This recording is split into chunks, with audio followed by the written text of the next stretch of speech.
Catch it first on Patreon. Behold, my sneakus peekus. I hate how that sounds. Welcome one and all to my desk. I don't have a proper intro for this, but this is going to be the first video behind the scenes for the paid tier of Patreon.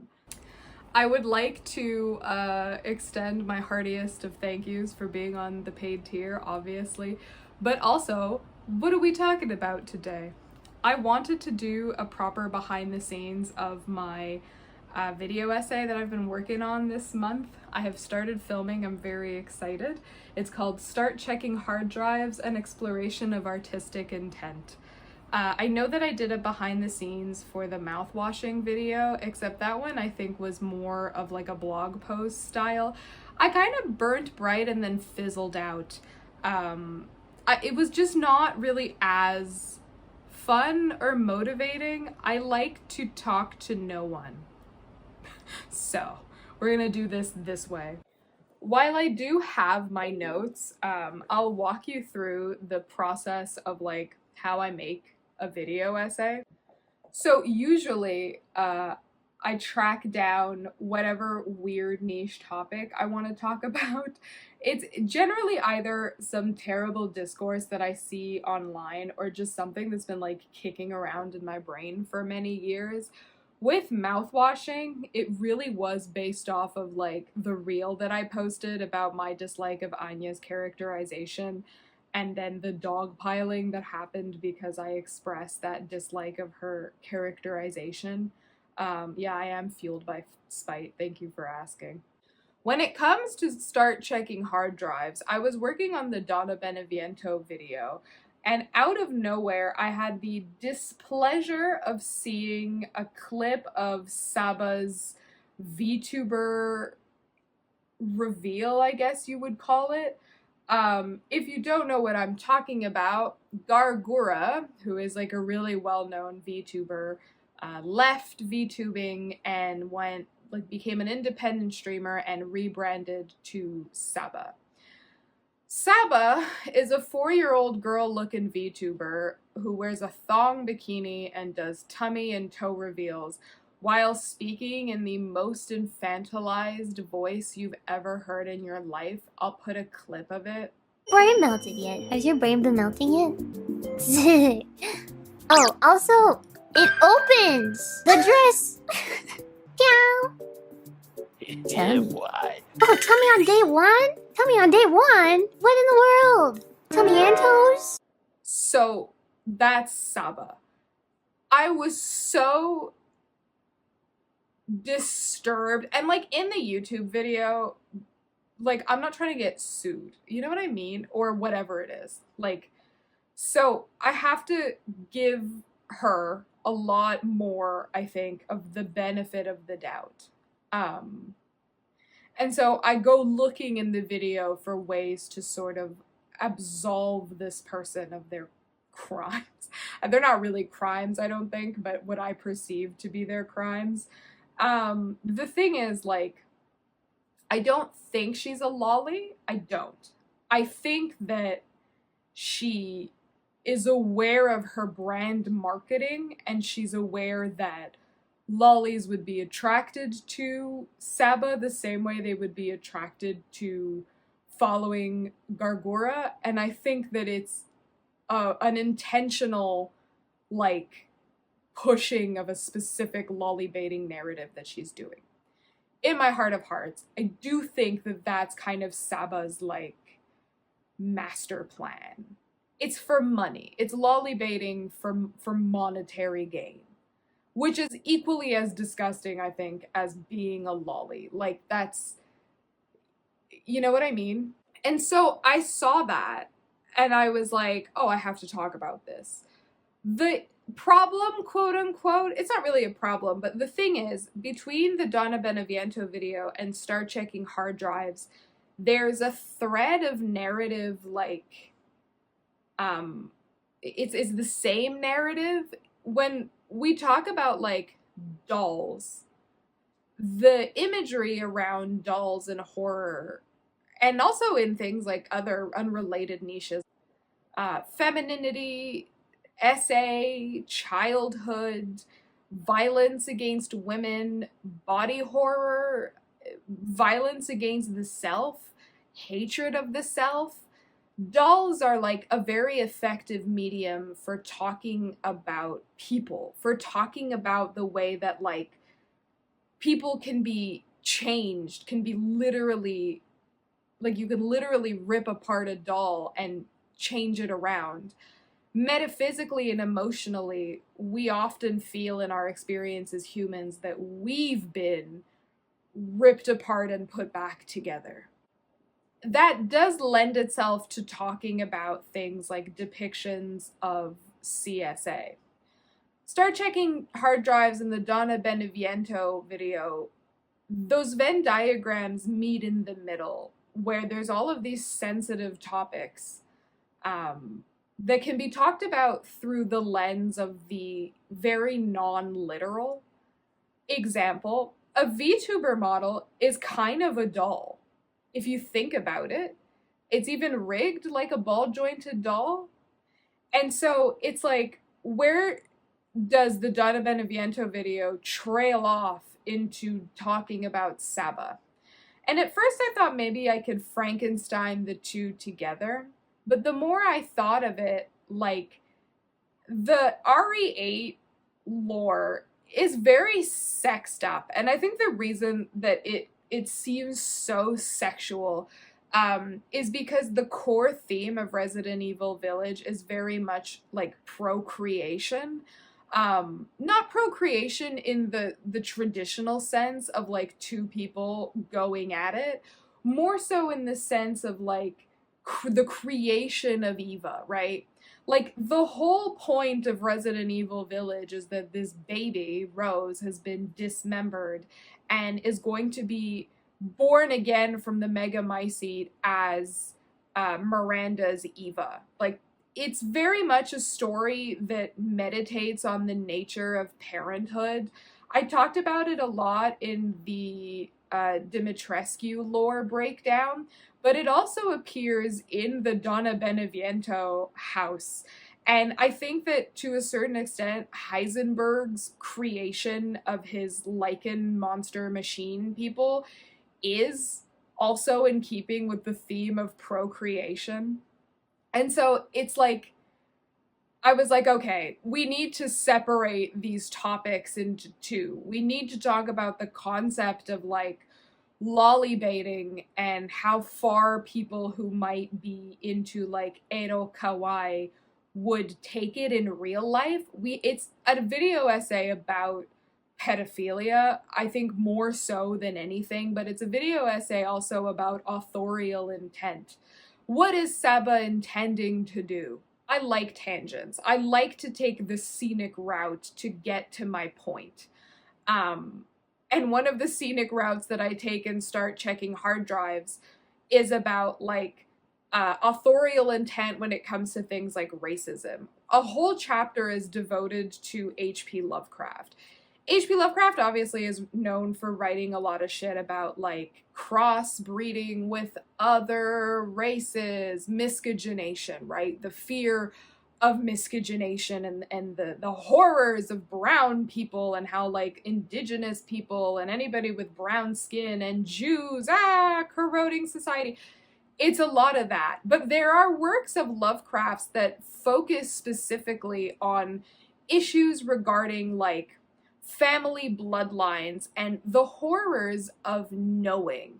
The idea that sometimes not knowing about where you come from culturally and contextually is better than knowing who your ancestors were, which I think is a really interesting thread to pick at, right?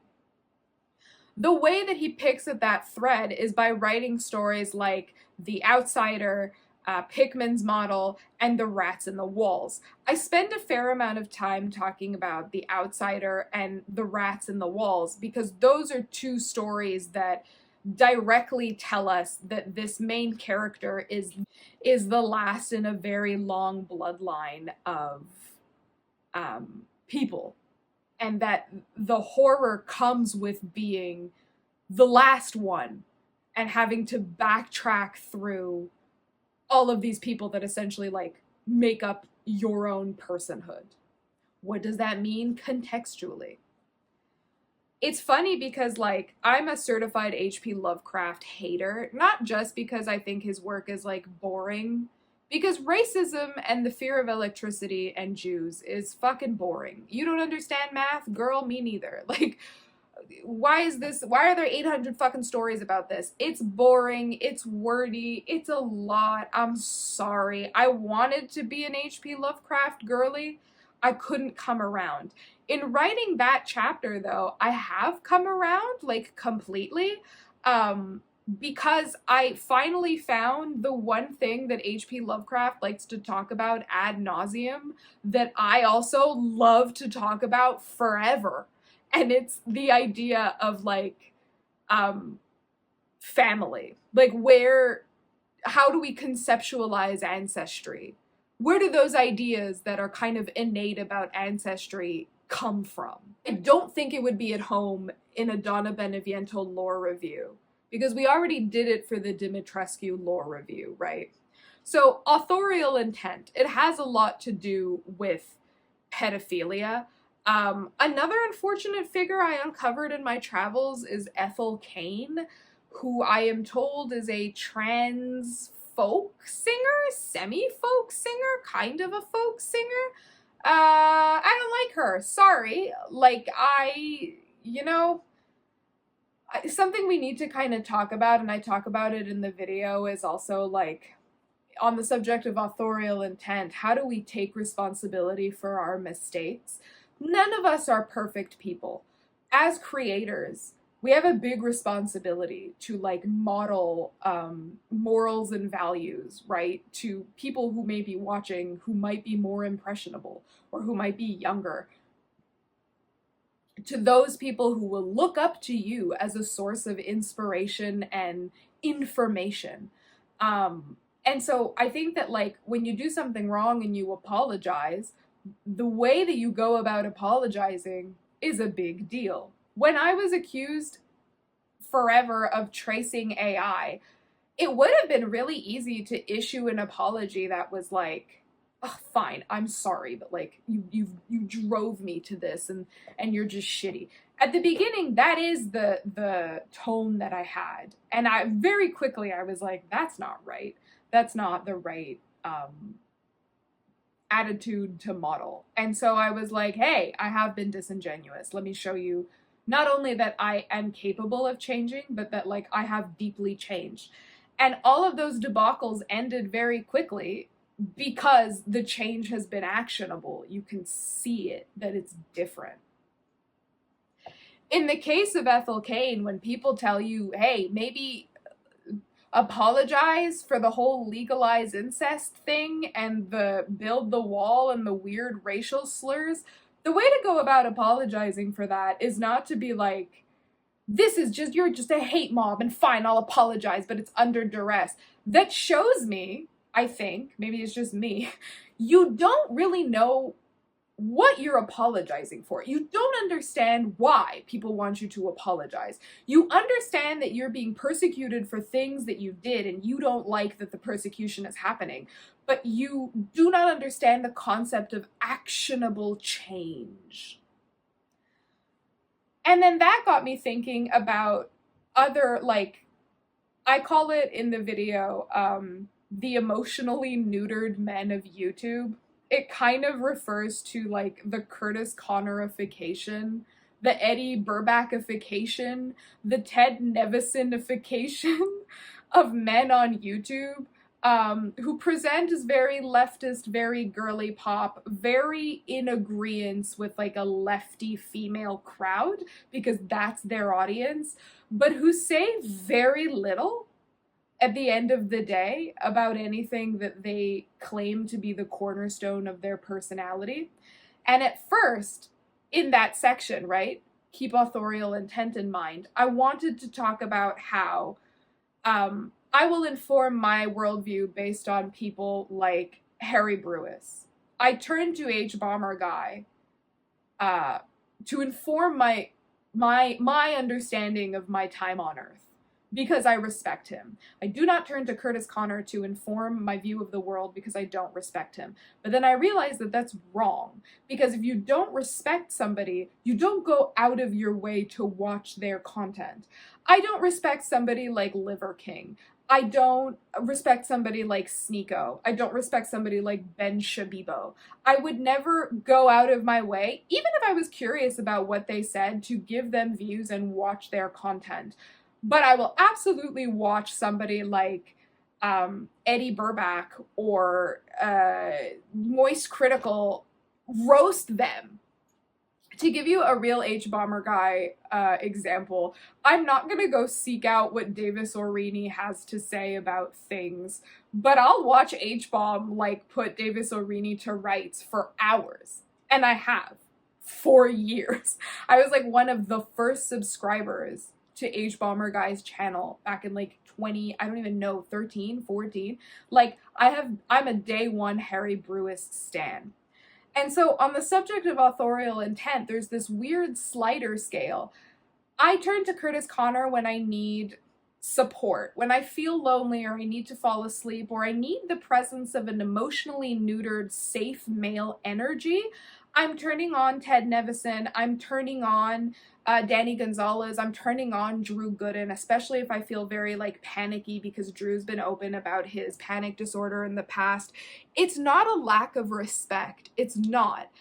It's just different. The intent as a viewer is informed by the intent of the author who makes the content. I don't know what kind of person turns on my content when they feel a certain way. I am told by a lot of people that when it comes to like TikTok and Instagram, people that feel lonely, misunderstood, like they're going crazy, like they're in a world that only they can understand, will look to my content to affirm to themselves that they are not alone in the world. I'm told a lot of the time that my voice is very soothing, that I constitute a very like soothing presence. And so I wonder if the type of person, let's say, who would watch my video essays 2, 3, 4, 5 times, like I do with the creators that I really like, if that person is soothed by me, if maybe they feel that they have like a kindred spirit, I don't know. In a lot of ways, to me personally, it's mystifying when anybody gives me attention, because I'm like, why would you give a shit about anything that I make, do, or say?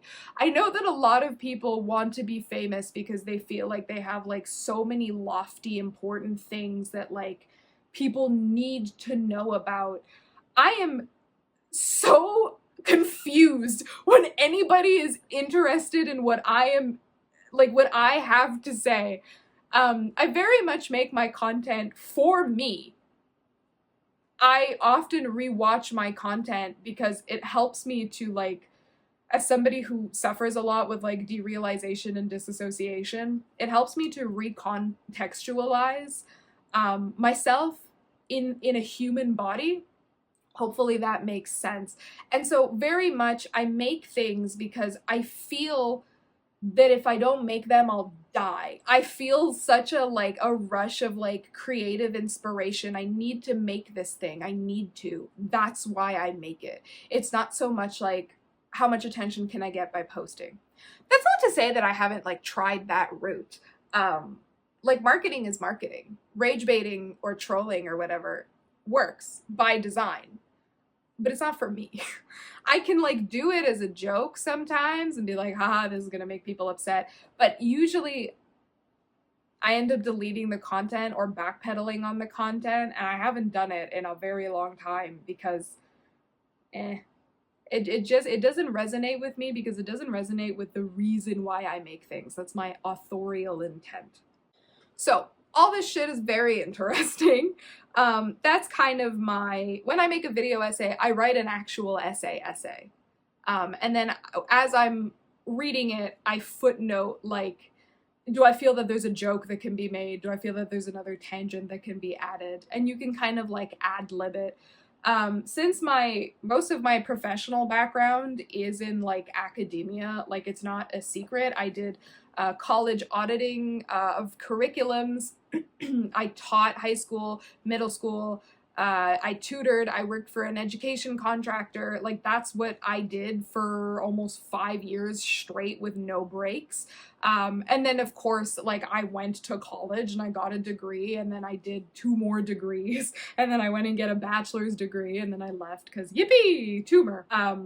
I approach these things in a very academic way, as opposed to, I guess, I don't know, being content creator brained. Like, Instagram content I conceptualize as like content, but the video essays I conceptualize as writing as if being graded. So that's something. So I'll read to you some excerpts from the script now, and hopefully you'll like them, and maybe you'll be inspired to watch my video when it comes out. I think Start Checking Hard Drives is gonna be a very, like, affirming and deeply healing video for me to make. As a victim of incest, and like CSA and the such, it's important to me personally that this line that has been blurred historically since the 80s through media of like attraction to children is okay and not predatory when XYZ. I think that's a line that needs to be undone.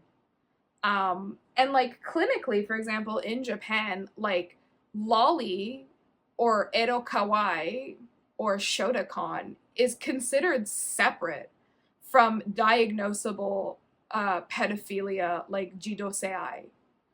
At least according to the research that I've done, that is what the classifications like suggest. And I think that's concerning. And like we see it in Corpse Party, because I've always wanted to do a video about Corpse Party and Makoto Kerouin, and Start Checking Hard Drives gave me a really good excuse to really look into that man. Like, that man made CP and sold it for money, and although we all know that it is CP and none of us approve of it, it feels like there's always the yeah but defense for him.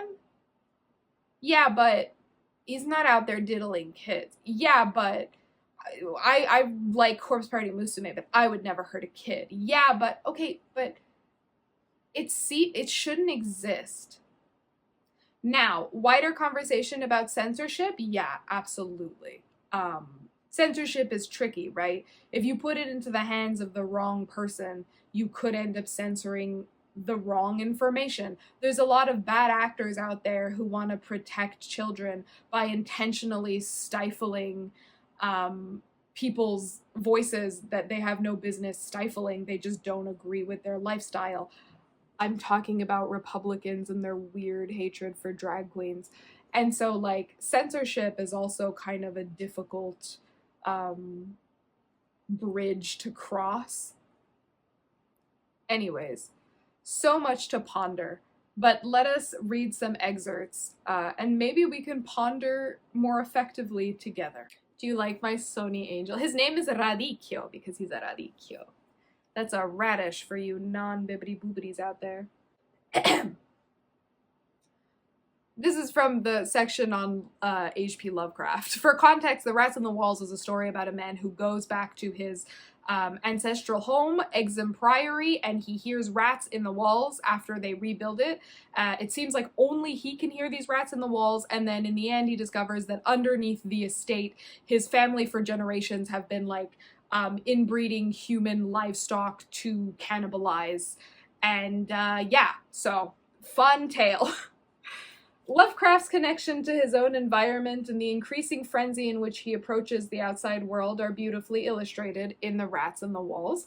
I will take this opportunity for a brief moment to look beyond the racist undertones of miscegenation, crossbreeding with other races, and congratulate Lovecraft on the depth of his stories. I see myself in these narratives. They are a telling and very honest look into the psyche of somebody who sees themselves as a fragment of old rotting bloodlines, riddled with madness and not belonging to the brave new world. I feel Lovecraft's anxiety beyond the fictitious because 92 years after publication, I see myself so clearly reflected there in Lovecraft's eyes. I am the corpse who escapes the castle and he is the mirror. This, of course, is a reference to The Outsiders. It's basically about a zombie that doesn't know he's a zombie. He escapes this castle that he's been in forever, and he walks into a party full of people, and everybody's like screaming and running away, and then he walks up to a piece of polished glass and sees his reflection and realizes that they're running away from him.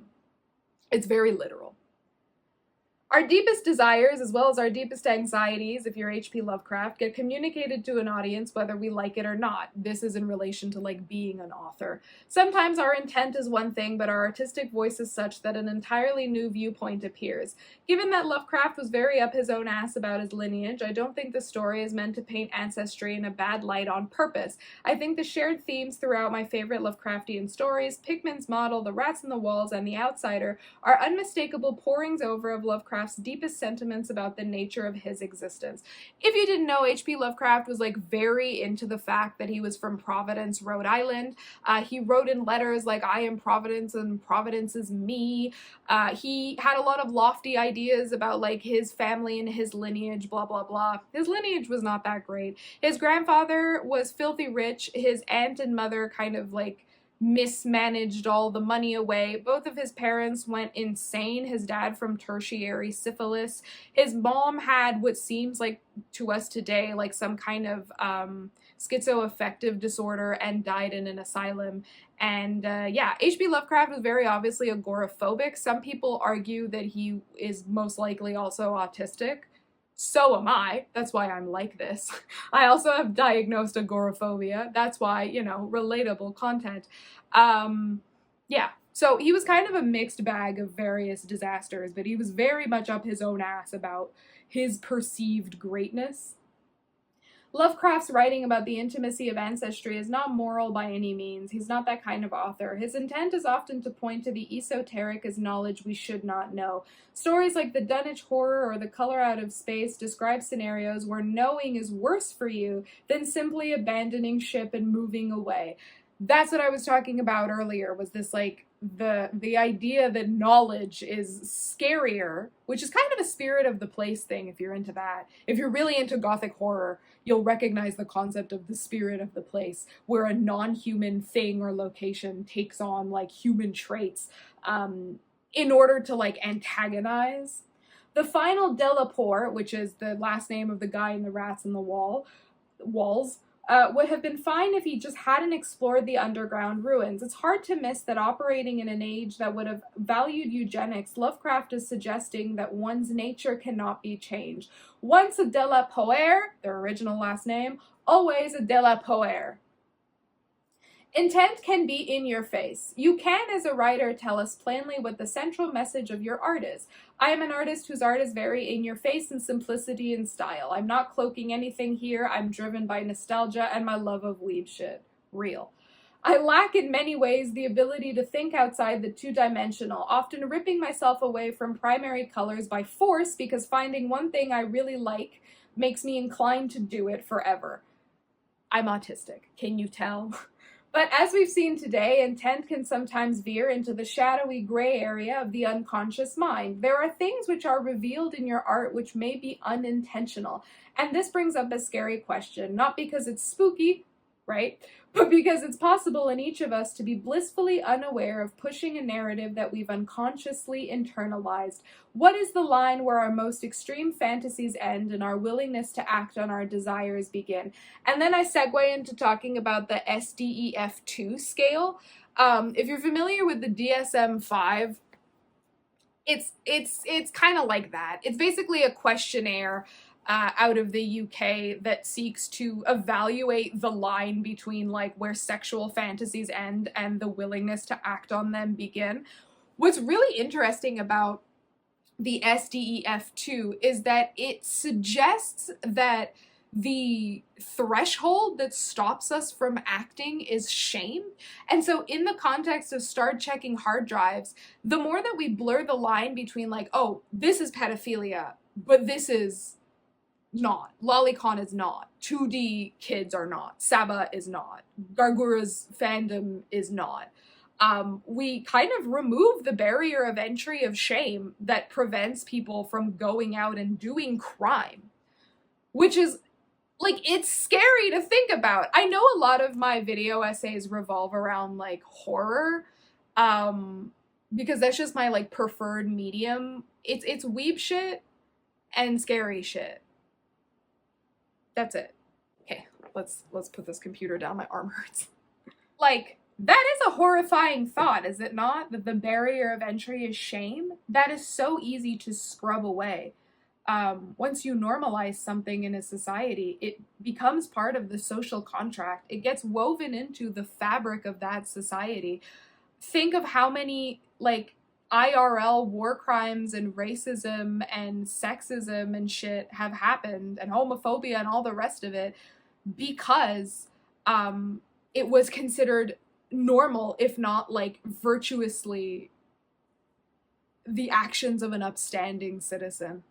So I think that that is horrifying, and I think that horror that, like, points us in that direction, we need more of it, I think. I think that sometimes, most of the time, concepts are scarier than, like, man in mask who is coming to get you. And in the context of book talk, which I also talk about in the video essay, like, we have swung so horny into horror as a society, as a species on social media, that, like, I don't even think that Friday the 13th-esque horror will even have a place in the land of the scary. Nobody is afraid of that shit anymore because they're all trying to fuck it. Which, again, relatable. But, like, I don't know. There needs to be a give and take. So, I hope you enjoyed this complex web of ideas that hath been regurgitated at you. Let me know, I guess, if this stirred something deep within yourself to be like, wow, I'm gonna read The Rats in the Walls. And if you do end up reading The Rats in the Walls or The Outsider or Pickman's Model or what have you, let me know. Let me know what you thought. Maybe I'm wrong and I'm an idiot. Actually, usually 9 times out of 10, I am wrong and I am an idiot. So, like, if you're familiar with the SDEF2, give me your thoughts on that too. Sometimes as a content creator, you're kind of talking into the vacuum of space, you know? So it is nice to, like, get other people's opinions.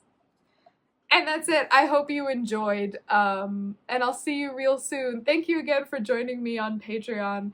I will include the social media handles of everything if you're not already hanging out with me on there. And of course, this video essay will be up on the Spazzatic Studio channel, but in the meantime, I have lots of fun stuff queued up for Spaz After Dark, which is my second channel.